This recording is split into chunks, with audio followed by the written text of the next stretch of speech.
people outside of the gun community, talking to people outside of the gun community. So we can joke about raining fire and brimstone down on the heathen anti-gunners, but it's in context, right? Out of context, that becomes, oh, look, they want to kill us. They're terrorists. They're right, mad with bloodlust, you know, or whatever, right? So how do we really get into that, right? Like, what's your experience been in terms of efficacy? Not for talking, because you are, and I give you crap sometimes because you are really good at talking to our community, talking to the gun community, entertaining them and getting their attention and getting people fired up. And I think not in a malicious way. You have fun with it. I mean, I know you well enough to know that I think you have a lot of fun with it. But sometimes those memes or those posts out of context don't send the right message, right? So every once in a while, I have to give you like, come on, man, really? Where are you at when you're trying to reach that audience? When you're trying to reach the people that are outside of the community? What do you do? I mean, so here's the thing, right? I take it step by step. If someone confronts me about a post, for example, right, someone who might be anti-gun, or you know, we you know, you and I are both friends with a lot of liberal gun owners, right? So if someone confronts me with a post, I'll be like, look, this is, you know, not to be a jerk, but I don't have. It's okay to have differences of opinions. Now, you want to have a good a discussion about something, I'm all ears. I mean, yesterday I had a friend come over to my house, and he was wearing a mask in my house. And hey, if you want to wear a mask, we had a whole debate about 2 masks versus 1 mask versus me, who is against masks, right? So we had like an entire debate about it. And his wife at first was like, honey, like, we don't want to ruin the friendship. I'm like, no, it's fine. Like we're having a totally normal debate. We can disagree, and that's fine. What I find more often than not is people who disagree, when you're trying to have a civil discourse with someone over gun rights, people who are vehemently against gun rights, they have such tunnel vision that they cannot see the outer picture, right? They can't see the bigger picture. They can't see that, like, oh, this is where I'm coming from. It's only like, no, you have to understand where we're coming from. We don't care where you're coming from. And that causes a lot of friction in any debate. I still try to have a civil discourse with them. I still try to have just a solid conversation with them. But there's so many times when it's like, well, no, you're just taking it in a whole different direction. You're just one of those gun-toting people that want to kill everybody. I'm like, no, I don't. Like, I'm allowed to have a sense of humor. Yes, there's posts that I post that people can take as inflammatory. Me, I think it's humorous. I think it's funny. Okay, I have people throwing me Jew jokes all the time, right? I mean, Rob, let's be honest. We have that mezuzah joke you and I were going back for a while back, right? Like, some people would be like, no, that's super offensive. Me, you can't do that. Right. But I'm saying, me, I thought that was absolutely hilarious. Now, I was gonna do like a thing, but then I was like, no, someone will be offended for you. Yeah, exactly. Right? And no. I don't like to wear hats in the house. I don't give a shit you wear a mask in my house. I don't like people who wear hats in the house, but you have a religious exception. So thank you. I appreciate that. Well, yeah. But you get my point. My point is that sometimes what someone thinks is inflammatory is just like, no, it's funny. But this is like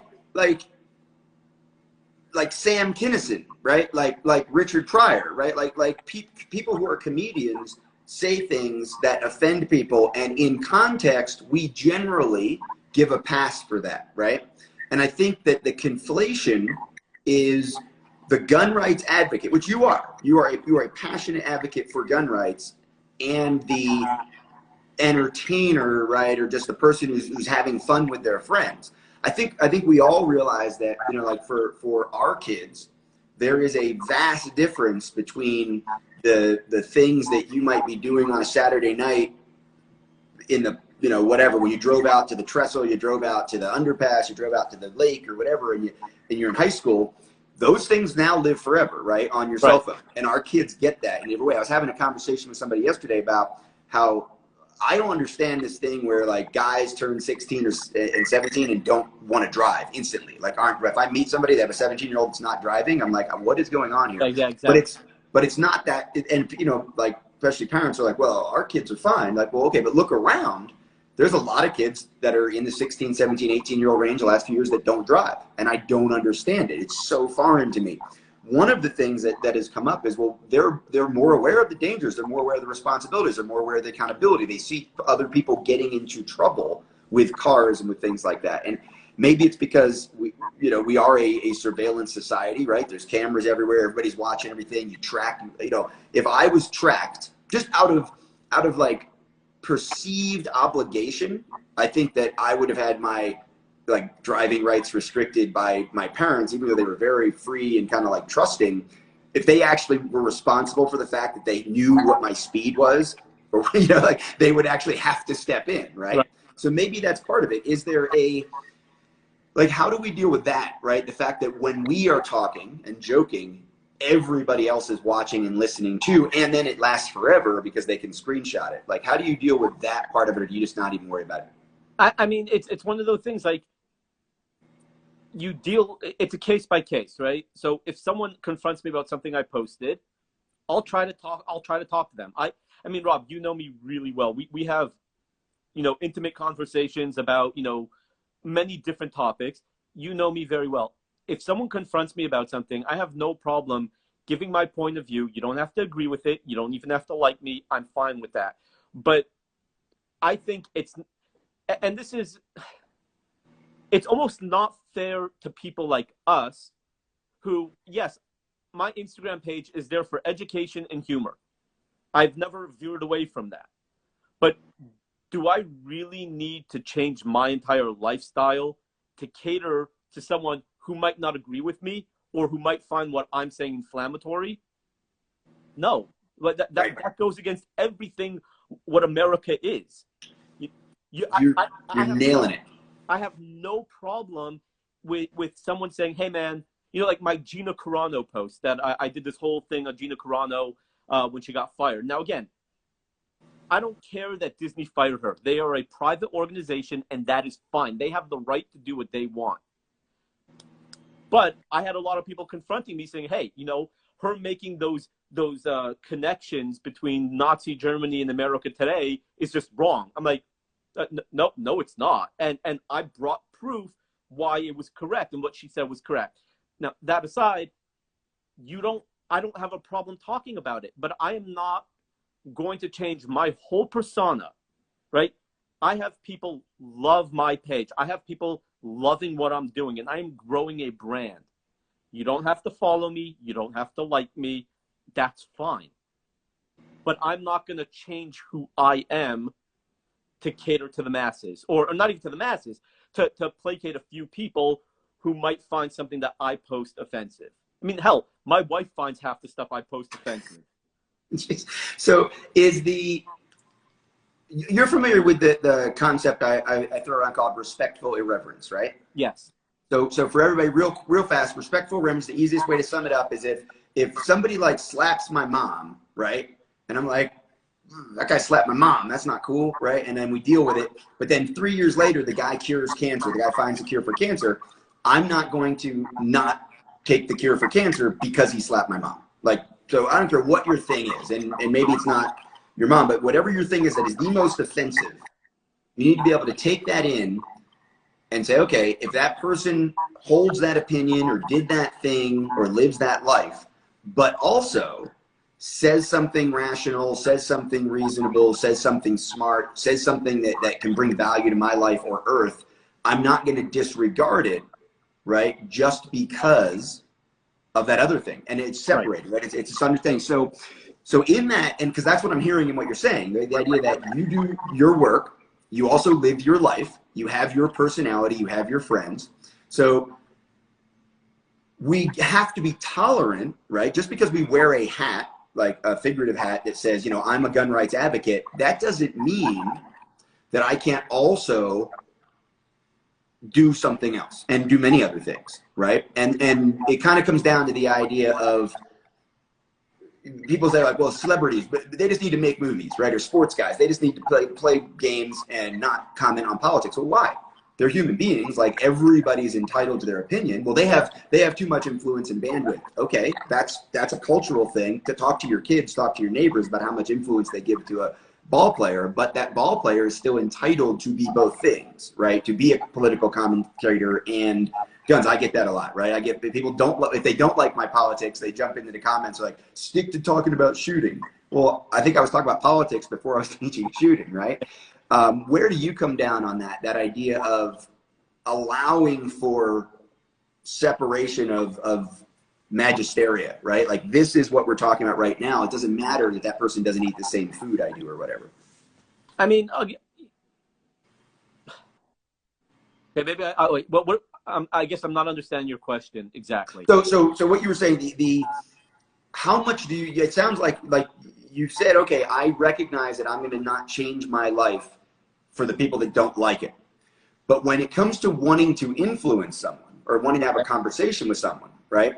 You inherently know that they may not hold that respectful or reverent opinion, okay, right? So they may be looking at you and saying, yeah, but he also does this, or oh, but that, right? The obvious, well, but he's like super religious. Like, okay, except we're not talking about religion right now. We're talking about guns. So I'll give you a perfect example, and this could get me in hot water, but it is what it is. I'm against the transgender lifestyle. It just, I don't believe in it. However, just because I don't believe in that lifestyle doesn't mean I'm going after it, right? We have friends who are transgender. They have every right, for example, to the Second Amendment, the 2 ways for everyone. And I will fight to the death for their right to the Second Amendment. Doesn't mean I have to approve of their lifestyle. It's that simple. So what I'm saying is that you're able to agree and disagree with certain aspects of certain conversations. So again, don't agree with the transgender lifestyle, but in terms of, because we're talking gun rights and stuff like that, I will stand arm in arm with them to defend the Second Amendment. But I might not stand arm in arm with them for there was someone who Facebooked me, friended me a long time ago. We're talking about 4 years ago, maybe 5 years, about 4 years ago.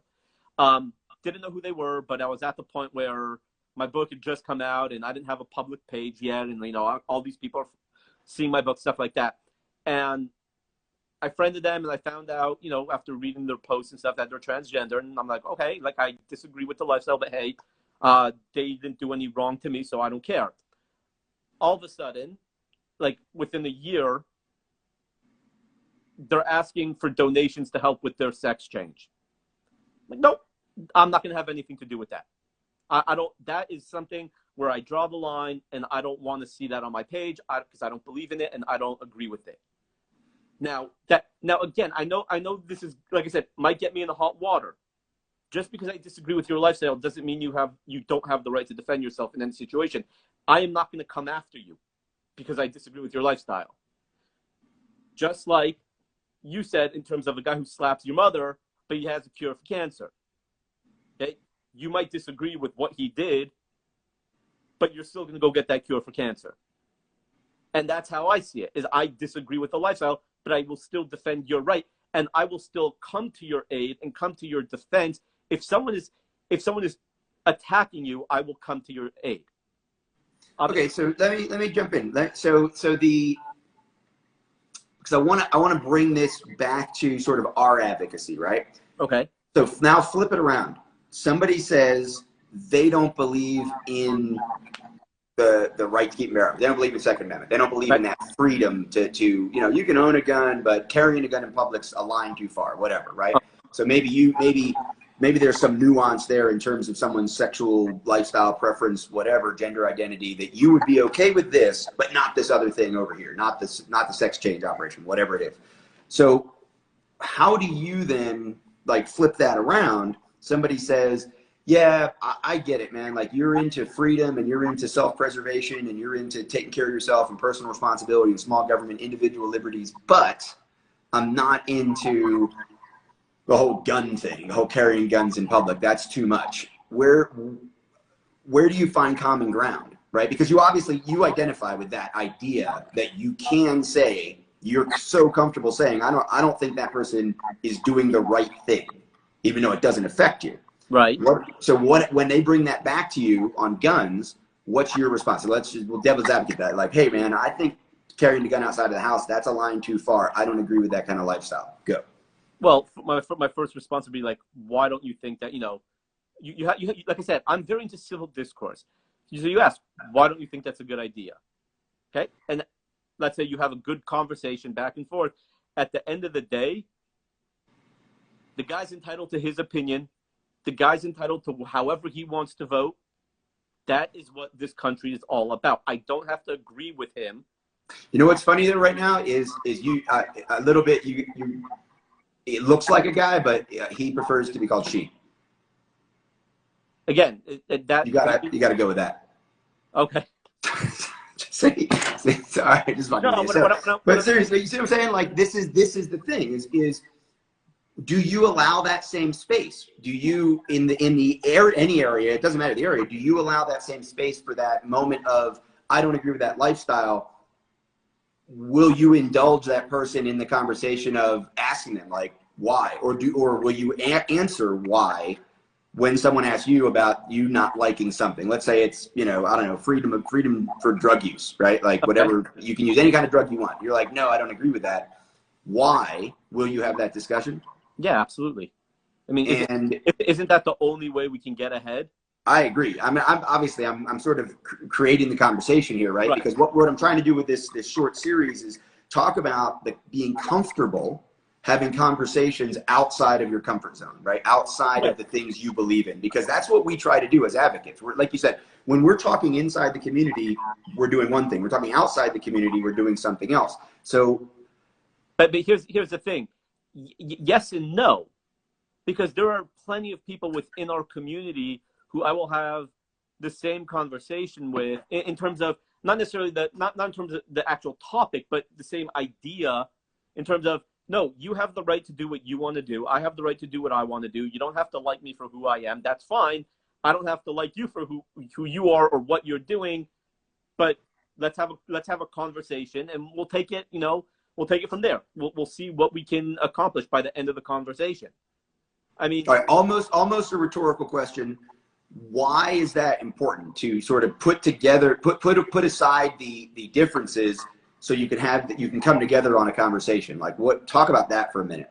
I mean, very simply, because you're never going to get answers. You're never going to move ahead. You want to correct society. You have to have call it mutual disagreement, right? Like you guys might both disagree on something, but if you can have a civil discourse and at the end of the day say, you know what? I don't agree with you, but we're still friends.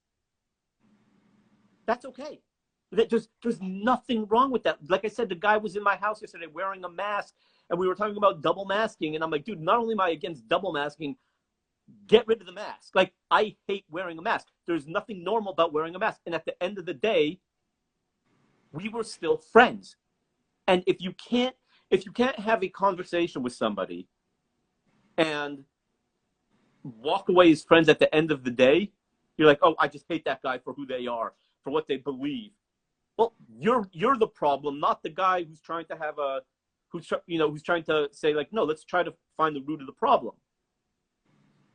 So I think it's necessary to have these conversations outside of your comfort zone, but as long as it's civil, as long as you're like, okay, we can have differences of opinions and still get along.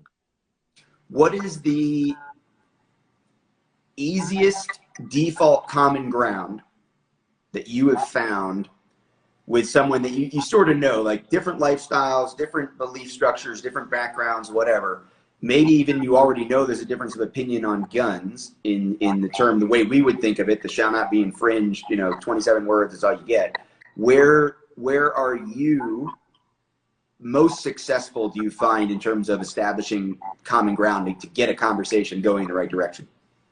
Honestly, when you start off, and this is how I always start off when people, bring up these conversations, people in my communities, people on social media, I always say, hey, we might disagree vehemently on gun rights or any other topic, but if we can have a civil discourse, then we can walk away happy at the end of it. You might disagree, I might disagree, But if we can walk away at the end of it happy, then we've both succeeded. When you start off with something like that, it kind of sets up a precedent that, like, okay, we might get a heated debate, but let's try to keep it civil. You know? Yeah, I think ground rules are important, but so for me, it's the right to self-preservation, right? So I'm talking about because I want to give, one of the things I'm going to do with this series is put it into the 2AO blog universe of grassroots advocacy advice. So for me, one of the very easy ways to talk about this, because it's a universal standard, cross cultures, it's well recognized in international law. Almost every country I'm aware of. I don't know about like a North Korea or whatever, but especially in the Western world, the right to self-preservation is very well established, right? As a basic human right. It has nothing to do with religion. It has nothing to do with government style. It has nothing to do with lifestyle, belief structure, whatever. It's you have a right to protect your person. Now, the means for defense in our country is very articulately defended. Right, because it's sort of half, measures to say, yeah, of course you're entitled to defend yourself, but you can't have a gun, you can't train. I mean, you go to feudal Japan, you have to take the sticks that you get the rice ready with and learn how to use it as a weapon, because if you carry a knife, you're going to be thrown in the feudal Japanese pokey. So this clandestine need to prepare yourself in a way that isn't overtly saying, yeah, I own the right to protect myself and I own the means to protect myself as well, right, is important. So that's where I go, because I can't really find people on earth who would be like, no, people don't have the right to protect themselves. They must submit to violence, right? Sometimes I'll get the pushback.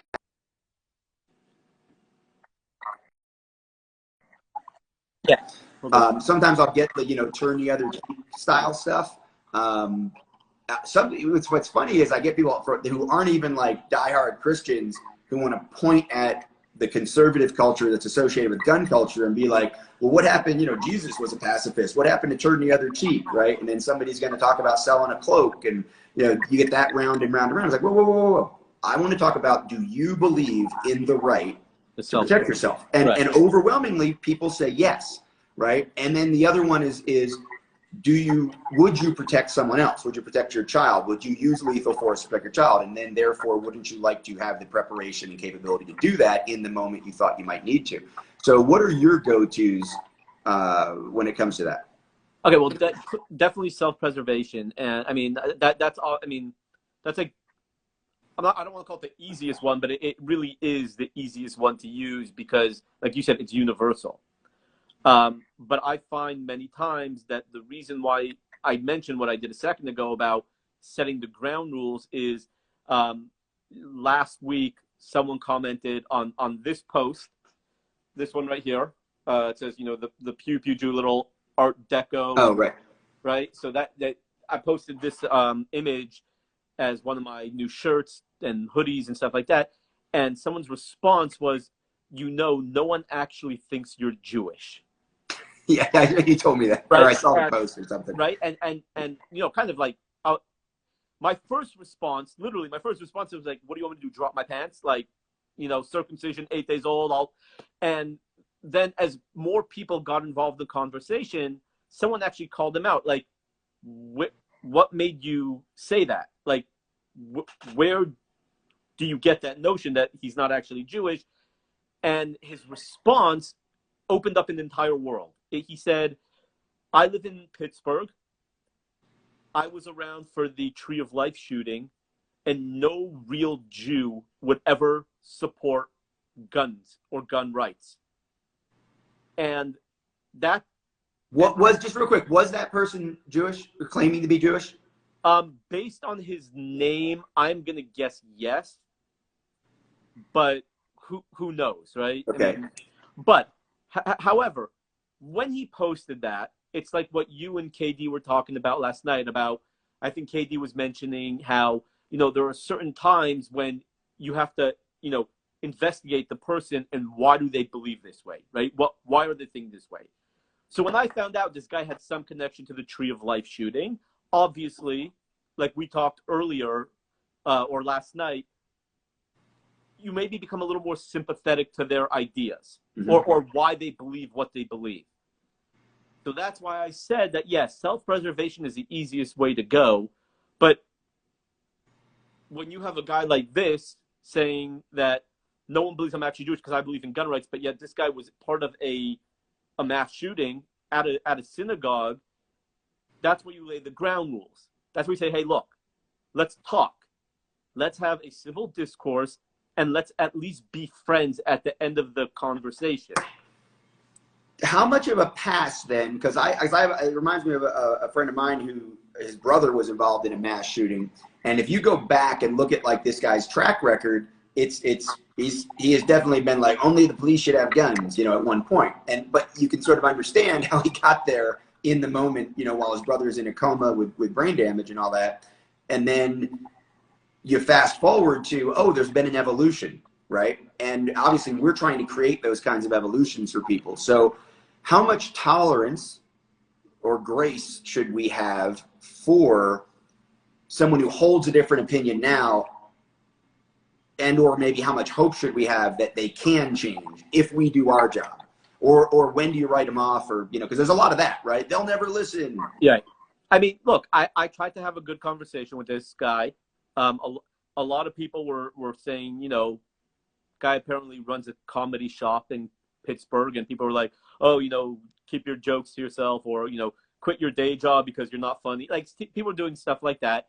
But I was trying to engage him, saying, look, I understand where you're coming from, and obviously the Tree of Life incident was a absolutely horrific act. But don't you feel in any way that self-preservation comes before anti-gun, mindset? Don't you feel and then he's like, no, we have to kumbaya it, right? We have to get to the root of the problem, is understanding why these people do what they do. And I'm like, yeah, I agree with you. We do have to get to the root problem of that. But until we're able to get to the root problem, don't you feel a firearm would help defend yourself in any situation? And again, the guy keeps calling me, blah, blah, blah. You're not, no self-respecting Jew would ever do that. So it comes to a point where I'm not going to be mean about it. I'm not going to tell the guy, well, you're burning in hell as a Jew because you don't believe in the right to life and blah, blah, blah. I'm not going to say anything like that. But it'll come to a point where no matter how hard I try, if someone is not willing to listen, just walk away. You're right. But I think that's almost like the easier, right? Like knowing when to stop. What about the other side of it? I'm assuming, maybe not. Have you had experiences where someone was pro-gun control or anti-gun, and you've engaged them and changed their mind, changed their position?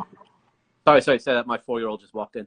That's right. I'm assuming you have had experiences where someone has come in with a pro-gun control or anti-gun position, and you've seen them evolve or change because of your work. Yeah. Most of the time, what's interesting is, like you said, I'm going to keep going back to self-preservation because that really is the best tool that we have to at least get the wheels rolling, right? So I've had many people in my community, for example, who are vehemently anti-gun and guns are bad, no one should have a gun, and all of a sudden they see all these anti-Semitic crime, attacks happening across the country, and now they're like, so you were telling us about self-preservation. Can you tell us a little more about that? Right. And all of a sudden you have people who have been completely lambasting me for the last bunch of years in Texas here in my community, now calling me saying, hey, so can you help us get a gun? We just feel maybe now it's time. And what do you, like, in that moment, on a scale of like 1 to 4, how much I told you so do you throw at them at that moment? 0.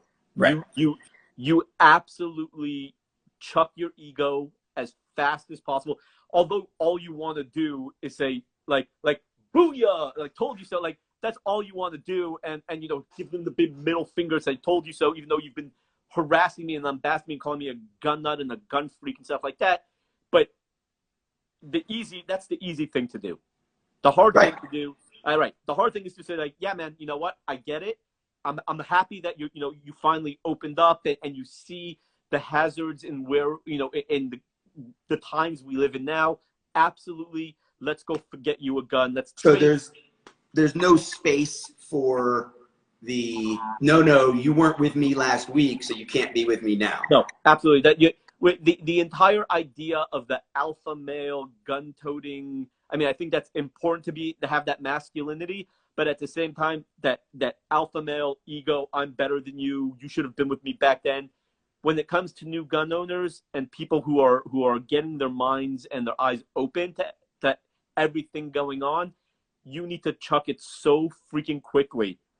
Because well, I'm glad to hear you say that, because that's been a conversation in the community here lately, is this idea of, well, no, if you weren't with me last week, you can't be with me now, right? If you voted for some guy, if you said this before, if you were anti-gun, if you said you'd never own a gun, but now you're trying to buy a gun from me, you're trying to take a class from me, you're trying to whatever, now I'm going to put up a wall. And I think that is incredibly I think that's incredibly short-sighted in terms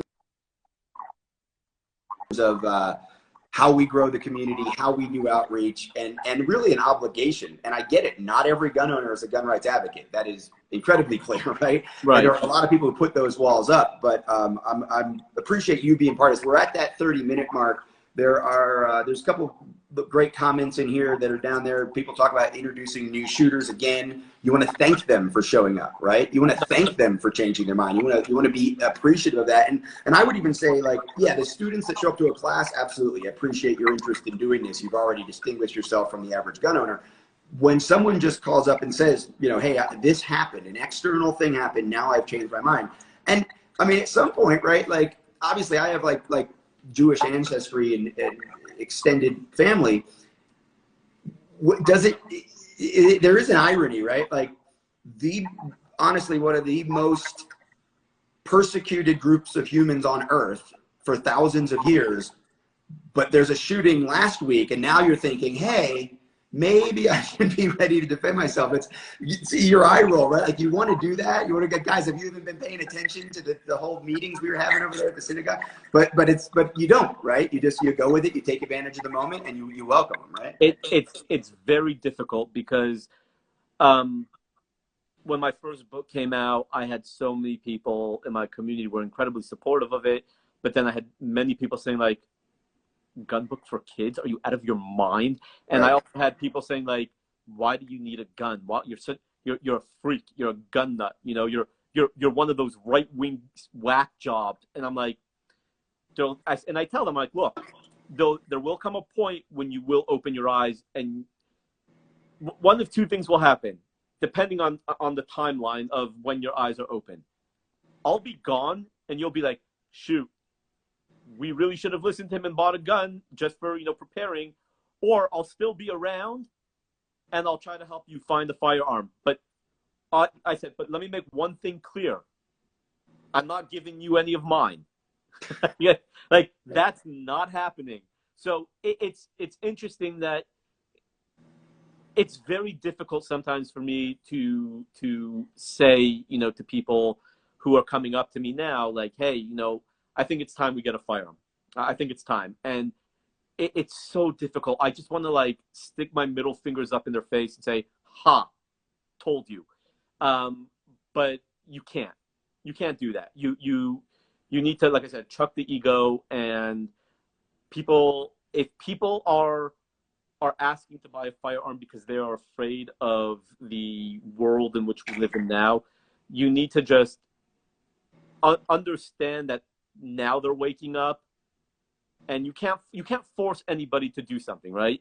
You can't force people to open their eyes. You can open the door and say, guys, through that door will give you a whole new sense of freedom. Staying in, before you walk through the door, this is the reality. You can show them that, but unless they walk through that door, you can't force them to open their eyes. So until they do that, I said, once they do that, you just got to be an advocate for them. Yep. No, I agree 100%. So look for that common ground, look for those opportunities, welcome them. Don't have that big chip on the shoulder or the wall, what are the like barriers to entry? You were talking about like no real Jewish person, right? It's the no true Scotsman argument, right? Right. Well, no gun owner would do this. Well, do you have this lifestyle? Do you do this other thing? You wear this clothing? Well, then you can't even come into our club. We need to break all that down. Right. Everybody's in the club. Second Amendment's for everyone. Tony Simon got mad because he stole his line. Tony, I think you picked the line that is too common. Sorry, you lose. We all get to use it. The Second Amendment is for everyone.